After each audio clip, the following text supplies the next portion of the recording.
when we're not in the room, when there's not a person of color in the room and there's just, white people talking with one another, bear witness for me.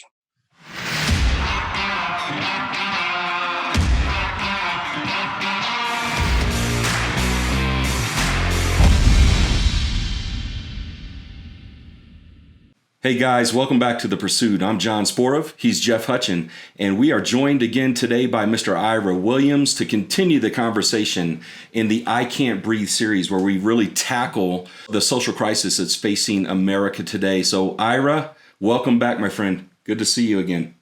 Thanks, guys. It's always a pleasure. I'm looking forward to continuing the conversation with you guys. Hey, before we go any further, I just got to say this. I don't know if you knew this or not, Ira, but you set a Pursuit world record. Yes, he did. With the most views for your first episode. So no pressure, but if we don't surpass that, then maybe that says something about your ability to stick here. So that's no right. pressure. Peaking too early. That's always the problem, right? You leave them wanting more, I think is what they say. Absolutely, and he actually set another precedent where he was the first contributor to release a blog. I believe he was first one out there. And so as a follow-up to the same conversation. So again, we just appreciate you joining us today. And as always, we're after a relentless pursuit of truth and transformation. And as part of that, we want to be part of the solution for the social crisis that's facing America today. And let me say this too, before we get off the topic of the blog. If you guys don't know this or not, but we've got contributors that are providing blogs and content beyond just what we're doing here with the episode. So I want to encourage you guys to go on thepursuitonline.com and click on the blog right there at the top, and Ira and some other great guests that you've already seen on The Pursuit have contributed content that's exclusive in that particular area. So make sure you go check that out. I just want to make sure I mention that. Great plug. I appreciate that. So Ira, today I want to tee up the conversation with a bit of a text thread that I have with my lifelong friend who is African American and who we have engaged in conversation, as I'm sure many in the audience have today, around this social crisis. And something hit me in the middle of that conversation that I wanted to get your thoughts on. And I'm going to read a little bit of it. It says this. I said to him, I want to fully empathize while also simultaneously being encouraged that the conversation is starting.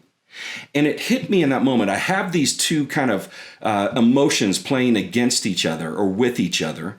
And then this question emerged that I asked myself and I asked him as well. And he said, this is a really good question. I said, am I moving too quickly to a place of encouragement? Or do I need to sit with this for a period of time? Because I think, people are out there like embracing this and say, yeah, let's have that conversation. And now let's move right into the solution without really sitting with it. Do you know what I mean by that? I do. With you? Yeah. No, it absolutely resonates. And I think that conversation has been replicated, thousands of times probably around the country and maybe even around the world. Because my own experience, even since the last time I was with you guys, has been characterized by lots of friends, lots of even just acquaintances who know me and felt like it was I'd be a quote safe place or a safe party to talk with, and asking some fairly fundamental questions, not in the sense that they were simple, but kind of trying to at least get at the root of what's going on in this world, right? And to your point, John, the idea that let's not rush to solutions too quickly, I think that is incredible wisdom.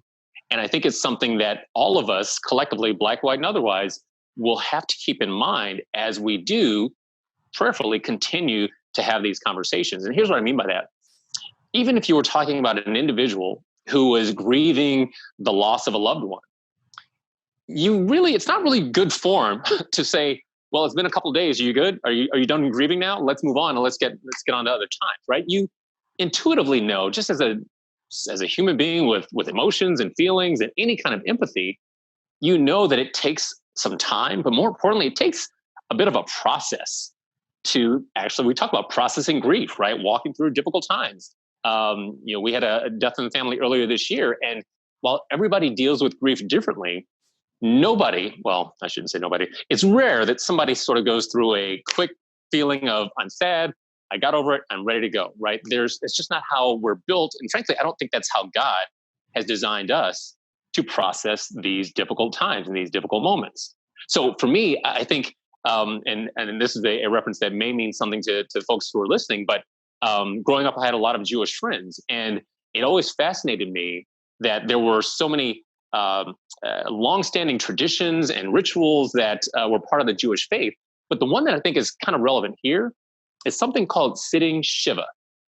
And again, let me be clear: I'm not a Jewish expert. I'm not, don't put too much weight into what I'm going to say. But what I will point out is that the process of sitting Shiva is essentially, I believe it's a 7-day period after which there's been a death in the family, and the friends of the loved ones, the survivors of the loved ones, all come around, and they literally will sit in the house with the person who's lost a loved one, and they're there to be present. They're not there to, there's a certain amount of ministering for them, so people will bring meals and do other stuff, but the whole point is that you're sitting in tandem, shoulder to shoulder, with that person who's grieving, because it's a process. And the way the tradition has evolved, it's a 7-day process, and there's all kinds of things that are supposed to be done in kind of the Orthodox way. But here's the point. Even God's own chosen people have devised and understood that you can't just sort of go from a death in the family or a death of someone close to you back to normalcy without some degree of time, but more importantly, a degree of process, and that trusting the process and letting the process unfold, I think, is where we're going to be spending some time as a country, as a culture, working through these times we're in right now.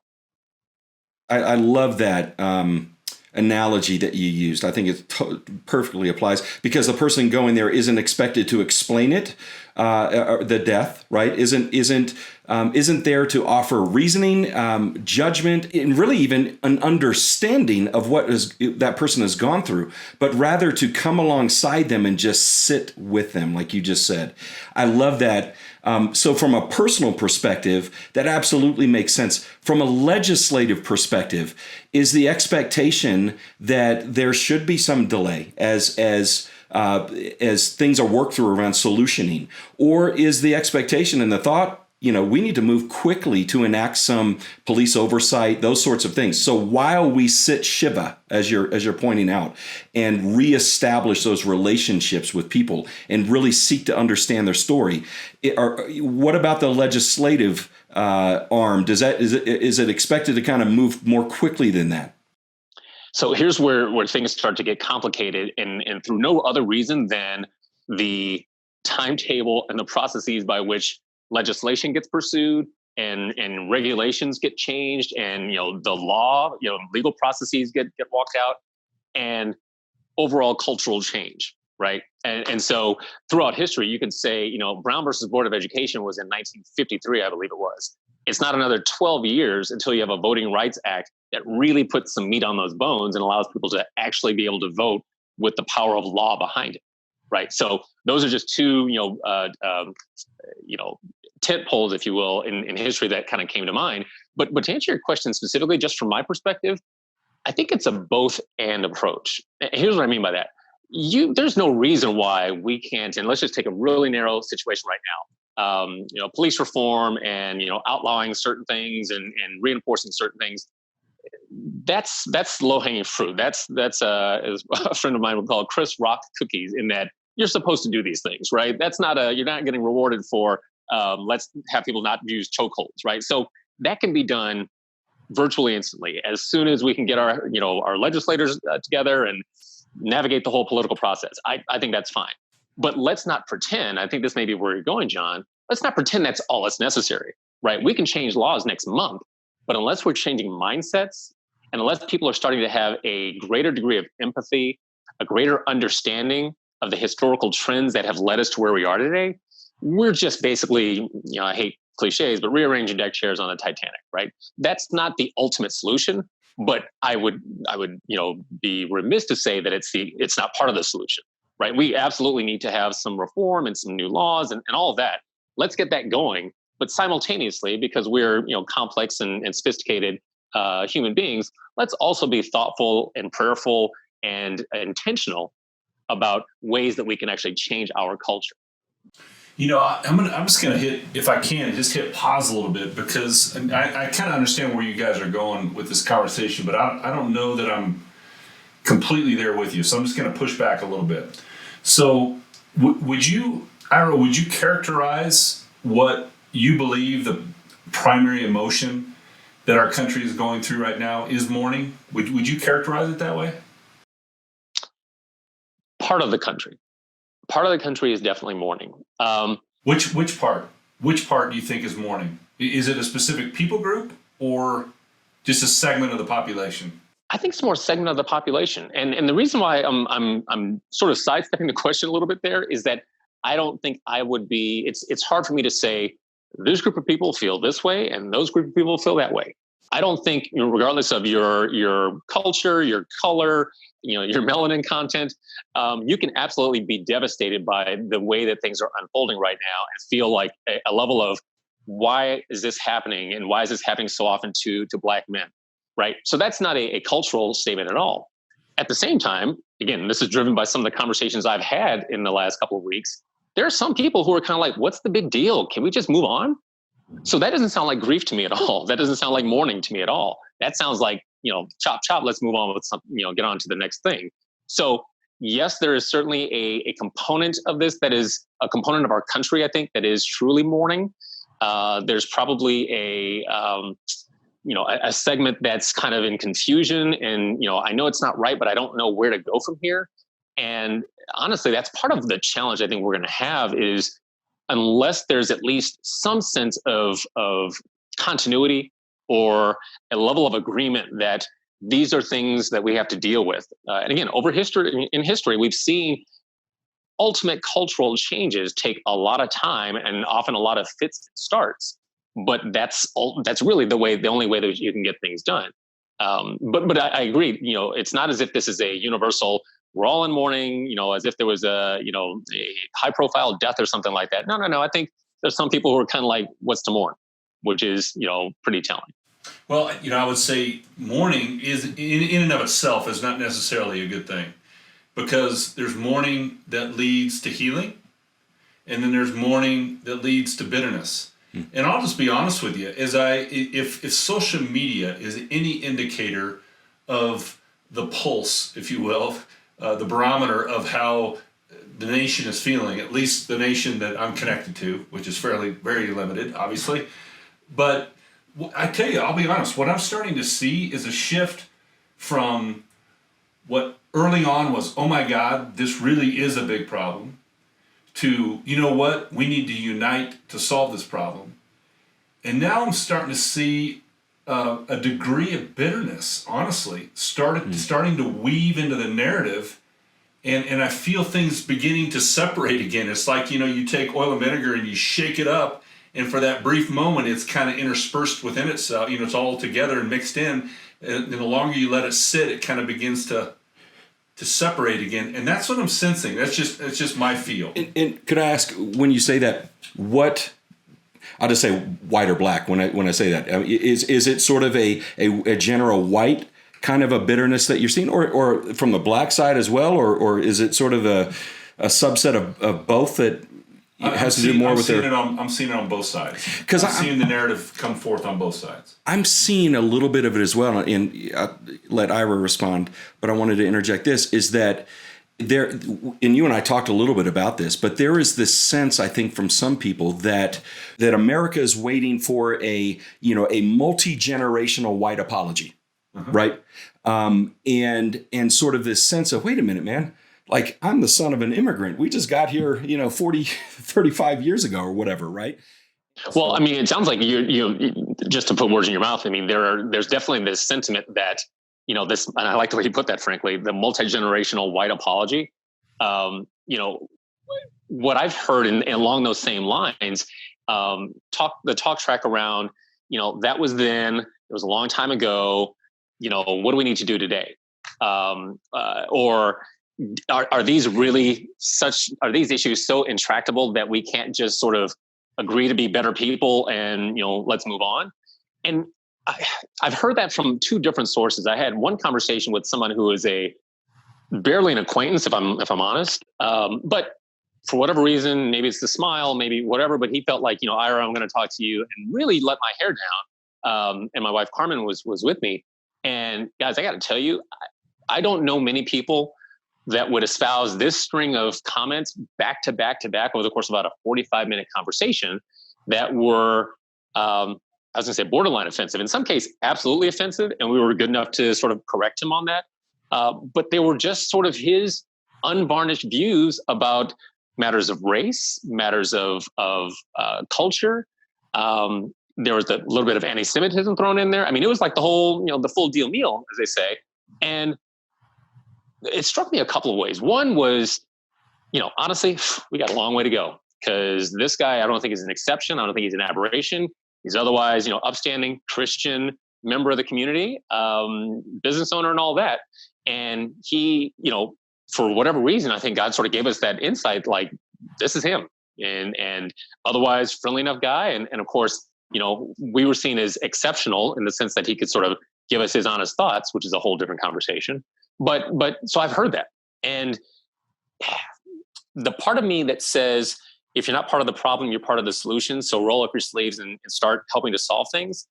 The challenge that I think we're going to find there, and this is just me, speaking for myself, is for me to help someone get to a place where they're at least acknowledging that this is not a can we get over it moment, requires me to take that person back to maybe a new and more detailed understanding of how pervasive and how insidious and how damaging 400 years of oppression can actually be.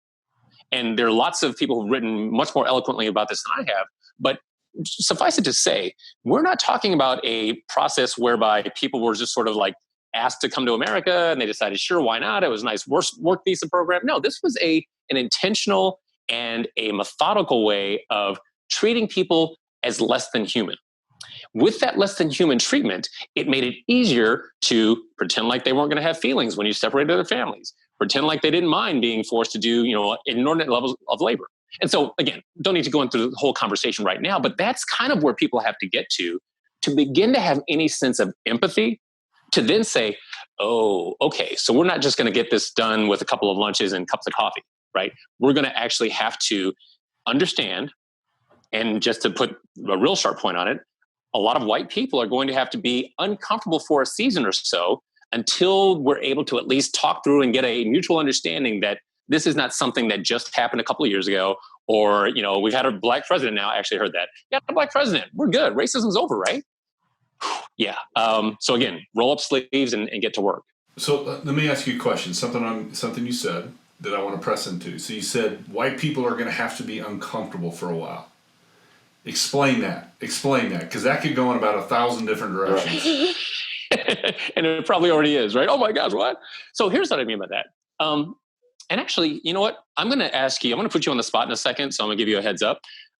You've been to Rwanda a couple of times, and you've seen the reconciliation process that was done in Rwanda. So I'm going to spell out a couple of things on my side, but I'd love for you to come around, again, not to put you on the spot, and speak to kind of where I'm going with this. The reason why I say that they're going to be white people who have to be uncomfortable for a while is that there's no mincing words or getting around the idea that for a good chunk of American history and even pre-American history, if you were white in America, you had a completely different experience than if you were a person of color in America. Whether you're a Native American, you're an African, an enslaved African who was brought to the Americas, there's no getting around that. Now, the discomfort often comes, and John, you kind of alluded to it last time, to say, well, I personally, here in 2020, I don't have any sense of privilege. I don't have any sense of advantage. But what you also didn't have was the disadvantage of every media outlet over time, whether it was a printed brochure or a film, Gone with the Wind, Birth of a Nation. They were consistently and intentionally projecting an image of Black people and often Black men as being dangerous, ravenous, predatory. So that's what you're going to have to get over, is at least an acknowledgement that I've never had to deal with that, and these folks have. Now, the discomfort doesn't have to be, and this is one thing I always like to point out, I'm not asking you personally, Jon and Jeff, to say, I did some bad stuff and I'm sorry. Though there, if you have, please feel free to fess up. But more importantly, it's like, at least embrace the idea that you're going to be part of the process, almost like they say in the church, you're standing in proxy, right? So if we're going to pray something or we're going to ask for deliverance from something, you often ask someone to stand in proxy just so we can have the ability to, almost like the scapegoat in the Bible, to then cast that guilt away. In this case, that may be part of the discomfort that white people are being asked to carry. One other thing I'll say real quick, and then I want to kick it to Jeff. I was always impressed by, at the end of the apartheid era in South Africa, they had, and the big fear was there's a white minority and a massive black majority. And they're like, as soon as the blacks take over, it's over for us. Well, one of the things I thought was brilliant on the part of Nelson Mandela and his team was that they created this, I believe they're called the Truth and Reconciliation Commission or Council. And the goal was to simply say, if you were part of the apartheid regime, come to the council, come to the commission, admit and acknowledge that. And if you came and sort of put it all on the table and asked for forgiveness, then at a national net level, you're free to go, right? You're basically going to have everything expunged from your record and you're a full-fledged citizen. Now, you also had the option of being called before the council and saying, nope, I'm not admitting nothing. I did it and I'd be doing it again. And then you had to go do some time or there was some penalty to pay there. But it's been demonstrated that while South Africa is by no means, heaven on earth, they did not have that massive reversal of misfortune, in part because there was a national forum to allow people to basically reconcile and say, what I did was not right. I'm apologizing for it. And then the nation saying, thank you for your honesty and thank you for your compassion. You're a full-fledged citizen of the country. That reminded me, and this is where I'm going to ask Jeff, if you can, compress or synthesize some of the things that happened in Rwanda. This is even more recently. This was frankly even more devastating in terms of genocide. But, talk a little bit about what you've heard in terms of how they were able to get beyond that brother versus brother, neighbor versus neighbor kind of violence. Yeah, it's a great example, and it's a great story. It's a sad story, tragic story about two tribes within a particular nation that were basically plotted against each other, and a mass genocide took place back in 1994, and over 1.2 million people were slaughtered in that genocide in a 100-day period of time, which is just absolutely incredible to think about.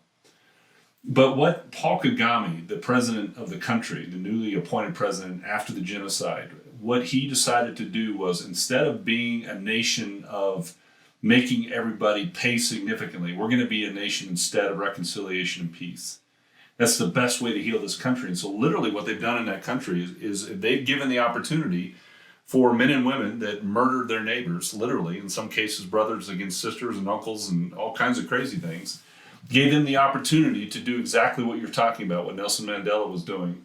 And that is allowing them to come and ask for forgiveness. And literally upon that grant of forgiveness, they're allowed to be integrated back into the community that they once lived, across from the widow that they just killed their husband a few years before. And it's amazing what's taking place there, because it really is a powerful example of forgiveness and reconciliation and healing that's taking place. But as I think about that example, Ira, I think about it specifically from the standpoint of, okay, that person specifically perpetrated the other person. And so there's a natural place to go and ask for forgiveness. So I'm still, I'll be honest with you, I'm still struggling a little bit with what that looks like within our culture as it relates to, I'll just use myself as an example. I have not knowingly been racist against any other race, not knowingly. And so I'm struggling with how I apologize for that. How do I go and apologize? And so I guess what I'm asking you to do is help me to process that. Because I think there's others like myself that are out there that are struggling with this issue of, man, I feel really horrible for what's taken place. It's got to be fixed. And let's just go. Let's start fixing it. That's kind of where my mindset goes. I'm kind of the opposite of the sitting Shiva. I'm kind of going, hey, can we get this thing rocking and rolling and let's just fix this, right? Yeah. So help me with that.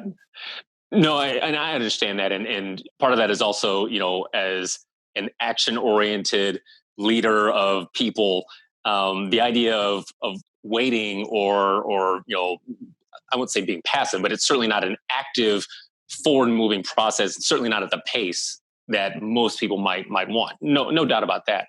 But where I'll give you a little bit of credit, not a little bit, I'll give you some credit, but you'll see where I'm going with this.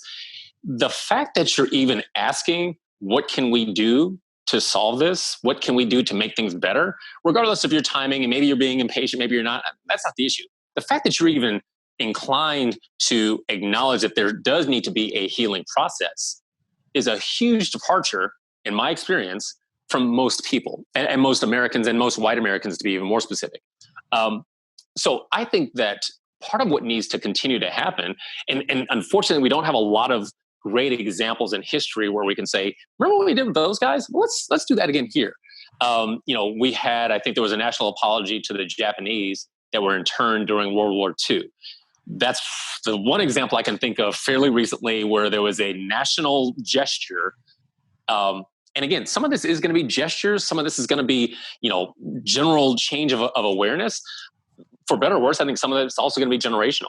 I think, if you look at our kids, all of our kids are in that same basic age group.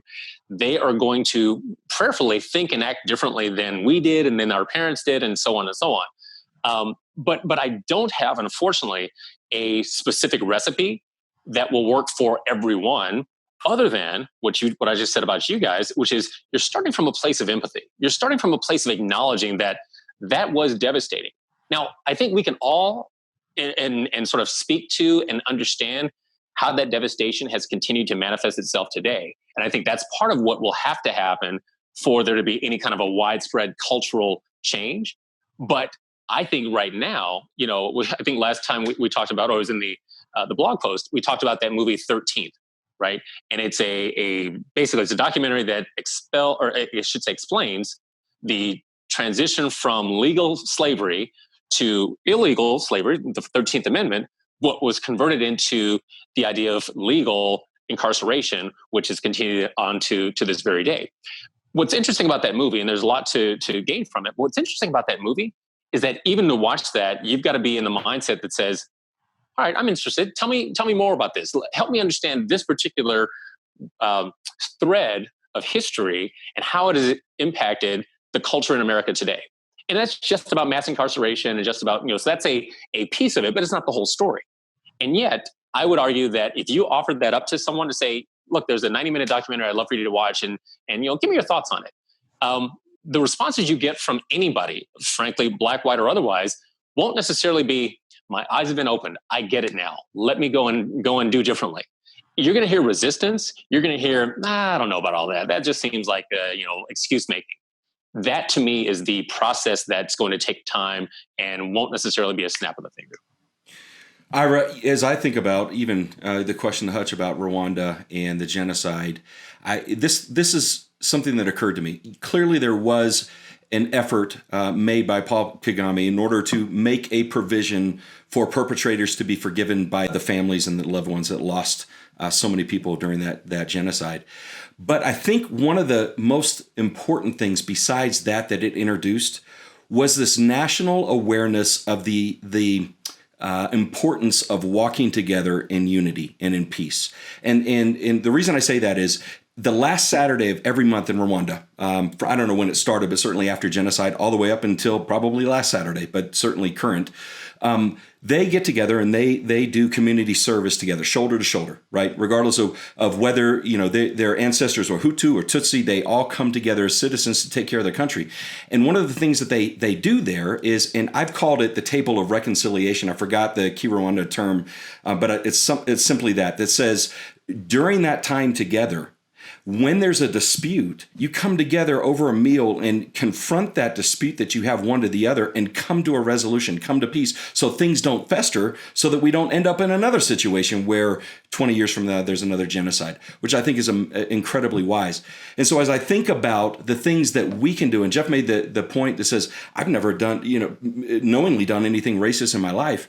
I think there's a difference between someone who is not a racist that says, I'm not a racist, so therefore it doesn't exist, to saying, I'm not a racist, but I'm going to acknowledge that it exists and become part of the solution. How? By continuing to do the things that I'm doing to demonstrate how we're supposed to treat people. Does that resonate with you? I think both of you guys have put your finger on a core tenet, a building block that any kind of reconciliation is going to rely on. And this is something I'm going to give full credit to my wife, Carmen, because she's way more spiritual than I am. But she was talking to a group of women, and majority of them were white women from our church and other places. And, somebody had asked the question, which we often get, which is, I'm a white person. What can I do to help? And, it's a laundry list of things you could put on there. But one of the things that Carmen said was, and I'm paraphrasing a little bit, but when we're not in the room, when there's not a person of color in the room and there's just, white people talking with one another, bear witness for me. Be a representative, sort of confirm what I've told you, what you now have known about my experience. Because for some people, it will absolutely resonate differently coming from a fellow white voice than from my perspective. And I thought that was so, first of all, insightful, but also really kind of tactically brilliant. Because, I always like to say, sometimes it's not the message, it's the messenger. And we can sometimes say till we're blue in the face, this is wrong, it's happening, we need to stop. And it's just going to be not received from a given messenger. But if it's coming from a peer or somebody I trust or somebody who looks like me or somebody from a similar background, for whatever reason, I'm not smart enough to know why, it will be like, oh, okay, well, tell me more about this. I had no idea. And I think that it is a tangible step. It is, like I said, tactically fairly astute, because if you're going to get people thinking differently, it's not always going to be, the proverbial Martin Luther King sort of speaking these great truths. It's sometimes going to be John talking to Jeff, or Fred talking to Lisa. And that, I think, bears as much or potentially bears as much fruit as a grandiose conversation amongst, across the aisle or across the racial lines. Very good, man. Ira, we, again, appreciate you so much. Thank you for joining us again and sharing your perspectives. I learn so much from you every time we're together. And as we've already talked about, you're going to be a part of this moving forward. So we're excited about that. As you probably know, Ira, our good buddy Corey Bell, who's your good friend that you live right around the corner from, he's going to be on The Pursuit here real soon. And the topic and the approach we're going to take on this particular issue is the idea that he believes pretty strongly that this is more of a economic issue than a cultural issue. So we're going to unpack that. So I'm going to challenge you to watch that episode, which I know you will, because we're all buddies. But that's something I would love for you to respond to down the road as we unpack that together. And that's another interesting take on this issue. So the conversation continues, I think, is the point. And there's a lot of people at the table and a lot of voices to hear. And certainly I think we all need to hear those voices. But I also want to make the point that Ira has a lot to contribute outside of the social crisis as well. He's a great. You're Ira, here's the deal. Ira, you've been designated as our racial correspondent, and you cannot talk about anything else but racial issues. So we're just gonna step. I know a little something about can we talk about the baseball season? Can we talk about whatever you want to talk about, my man. That's awesome. No, you guys are great. I love this. In all seriousness, I appreciate the chance to bounce ideas back and forth. I love your perspectives, and I also love the chance for us to hopefully have a conversation that other people can essentially participate in, or at least listen to and watch. And maybe it's going to resonate with them in a new way. So thanks again for the invitation and the opportunity. You bet. We believe and trust that is exactly what's going to take place. So once again, thank you for joining us on The Pursuit, everybody. Make sure you go on YouTube and subscribe and follow us. And we've got a brand new website, thepursuitonline.com. Pursuit Online, hit us, drop your email address in there. There's tools and resources we don't want you to miss out on. And we want to stay in regular communication with you. And you can hear more from this guy, Ira Williams, in his blog. So check it out. Hey, thanks everybody. We'll see you next time on The Pursuit. See ya.